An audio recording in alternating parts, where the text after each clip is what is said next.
Hey guys, Emma here. I am going to do a fun little August summer project, which I have been waiting for this moment, honestly, for the entire summer for us to get some warmth. It's been like 65 and mostly sunny or slightly overcast like it is today every single day this week, and I am just so grateful.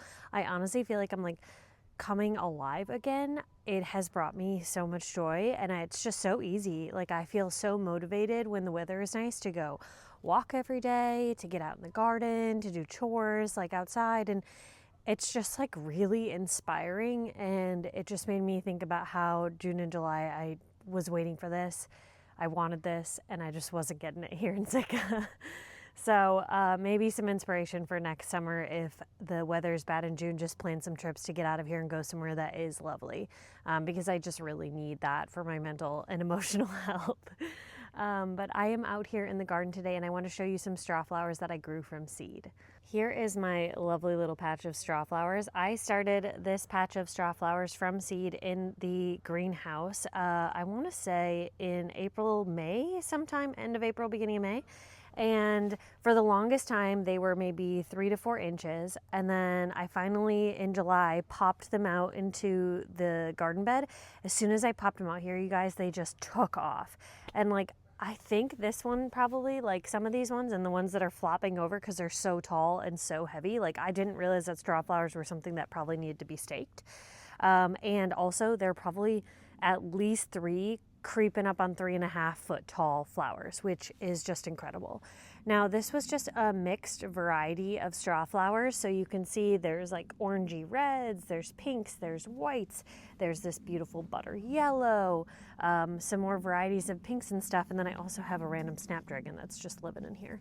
And I have just been really enjoying how these have come through. Now, what I'm impressed by is that when you have a stem, you've got not only just one flower on the top, that's like the first one, but you've got 1, 2, 3, 4, 5 total blooms on that stalk.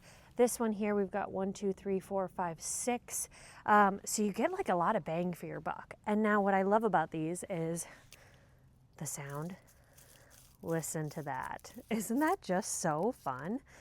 And every time I see these, I think of Pike's Place Market in Seattle. I think of the dried flower bouquets that they make with strawflowers, and that is not what I'm going to be doing today. I started this week harvesting just a few when they got to a size or a shape or a growth that I liked. Now this one I let go a little bit too far.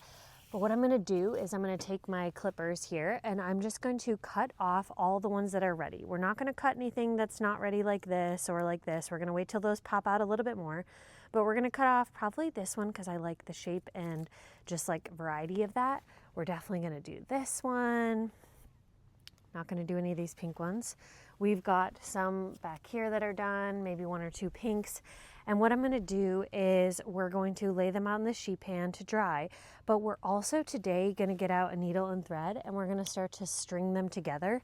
And then once all of these are collected by the end of the season, we'll have a nice big long garland full of strawflowers. And now the best part about strawflowers is because they have this dry, crunchy texture, you guys, they dry just like this and they keep their color, which I just think is so fascinating. So these ones have been drying for about a week, and you can see the stem where I cut it off is almost completely gone and dried, but the flower is perfectly,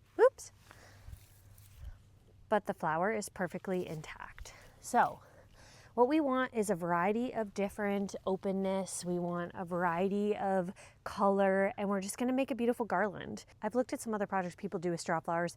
They do like wreaths, so I might do something like that for fall. I think that would be really pretty to put on the front door because I don't have like a true, well, I do have that wheat wreath. I wonder if I could do like an accent on the wheat wreath.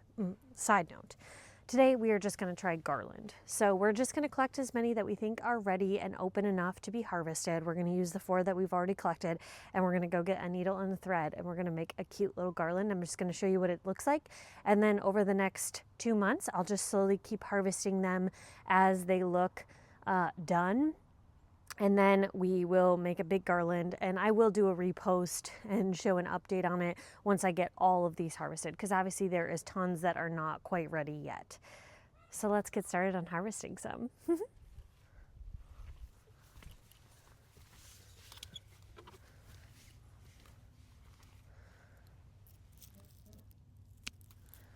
I just snip them right at the very, very base and then just set them on my tray. Love the colors of that one. Feel like that needs a little bit more time. This one's ready.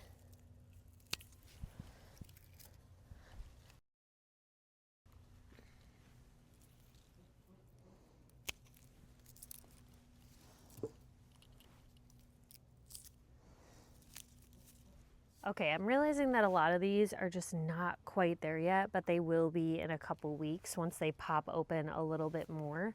And I don't want to harvest them too soon because they won't continue to open once you cut them. So you really want to wait until they're the right level of openness. So we've got 1, 2, 3, 4, 5, 6, 7, 8 flowers so far that I feel like are good. Let's go get a needle and thread and just string these up and see how it's going to start to look. So pretty. These colors to me scream fall, don't they? And I love the variety. I love how each one is a little different. I'm going to throw a couple pictures up on the screen from an Etsy site that I saw that made Strawflower Garland, which kind of give me the inspo for this. And they did it in like an ombre effect, so the lighter ones into the yellows, oranges, and reds. And I just thought that was so pretty. So we'll start off on that. Obviously, we don't have enough flowers to make a whole big garland yet, but we will. I'm just going to order these in what I think I'd like to put them in.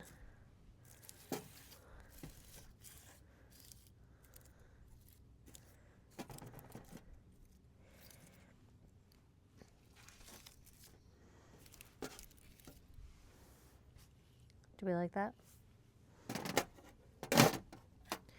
Okay, now let's get our thread ready. I always like to cut a fresh end, especially with embroidery thread.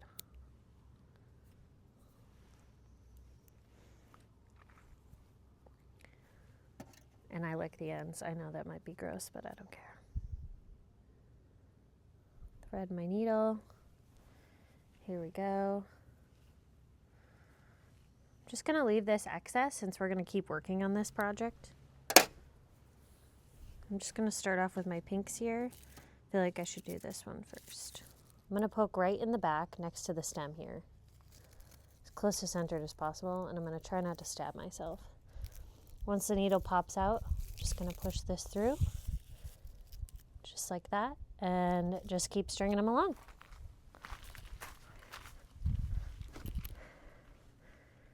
I feel like this would be so cute in like a little girl's room, strung above her bed in like an ombre, pinks and yellows and oranges. Wouldn't it be so cute?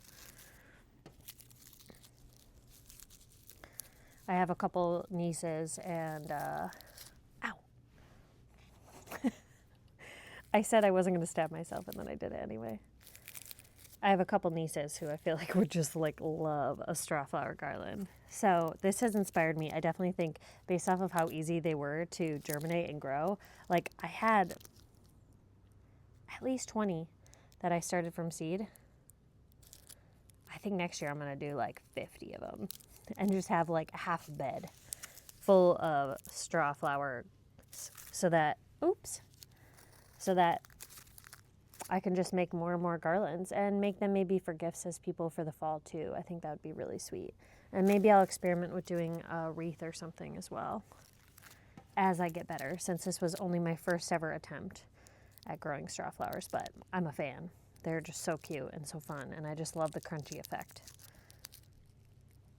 And I would love to make a Strawflower wreath for my nieces for their rooms or something. Look at how cute this is. And I'm going to intentionally leave space just like that because I just think it looks so cute. And I'm making them all face the same way. So like the top of the flower versus the bottom. That way when you kind of see them in a row, they'll all look like together. Also, as I go through these, I'm just plucking off any of the remaining greens. I think this might be a good way to store them also for like the purpose of just like assisting you at drying them because they're going to have good airflow on a string like this. So it's just kind of thinking about that. I've just been drying mine. An ant. on the counter, but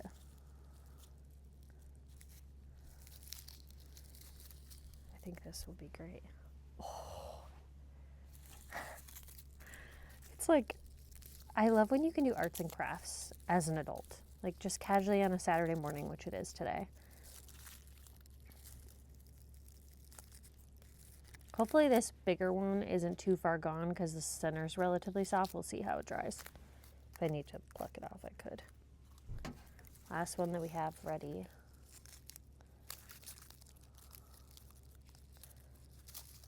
Oh, my thread fell off my needle.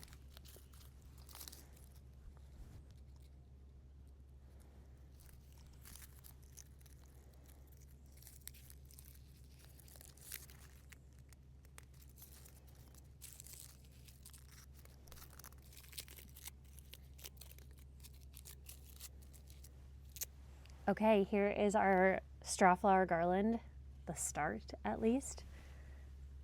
I'm going to show it to you up close.